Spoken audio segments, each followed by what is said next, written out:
Bitcoin has been cut nearly in half since its October peak above $126,000. After a brief rebound, it slipped again in Asian trading to around $67,600. In total, the broader crypto market has wiped out roughly $1 trillion in value. By most measures, this is the sharpest sell-off since the 2022 collapse of major crypto firms like FTX, Celsius Network, and Three Arrows Capital. But here's the key difference. This time, the financial system built around Bitcoin hasn't fallen apart. The numbers look painful. Bitcoin is down close to 50% from its peak. Nearly 45% of holders are sitting on losses. Investors are buying downside protection in the options market, a classic sign of fear. Spot Bitcoin ETFs have seen sustained outflows, challenging the belief that Wall Street's arrival would reduce volatility.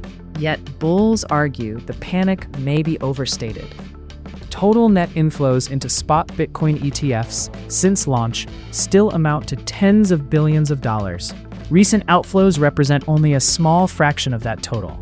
In fact, many of the largest ETF holders have continued adding to their positions. That suggests consolidation, not mass capitulation. Long-term investors appear to be holding steady, even as short-term traders exit. The strongest bullish argument is that nothing has broken. In 2022, falling prices exposed deep structural failures. Exchanges and lenders collapsed, customer funds were frozen, and trust evaporated. Today, despite the price crash, exchanges are functioning, custodians remain solvent, and major banks are expanding crypto services rather than retreating. Analysts at Bernstein have described this as a crisis of confidence, not a systemic crisis, and argue the bear case for Bitcoin is weaker than in previous cycles. There is, however, a serious counterpoint. Traditional finance players are building blockchain-based products that don't necessarily rely on Bitcoin. For example, JP Morgan Chase & Co. is developing tokenized products on Ethereum, not Bitcoin. Stablecoin firms like Circle Internet Group Inc.